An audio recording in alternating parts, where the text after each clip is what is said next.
Hello and welcome back to POSAdvisors guide series for EncorePOS. My name is Billy, and today we'll be looking at the negative quantity on hand report. With this report, you can quickly see which items in your inventory have gone negative and need to be corrected. You can then research why that might have happened, as well as make sure your inventory valuation is accurate. Starting from the EncorePOS login screen, log on to the EncorePOS dashboard. Click the Reports tab, scroll over Inventory, and select the negative quantity on hand report.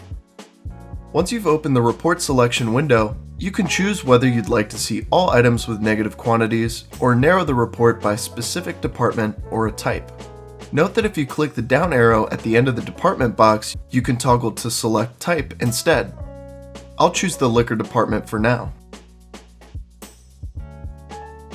Click Submit to run the report. Now this table is showing us every item in the liquor department that has a negative quantity. We can sort by any of the columns by clicking these arrows here, use the search function up here, or navigate between pages on the bottom of the table to find exactly what we need. You can copy the table to your clipboard with this button here, export it to an Excel file, export to PDF, or send it directly to a printer. Select New Set if you'd like to change what department or type of item to look for, or Done to return to the dashboard.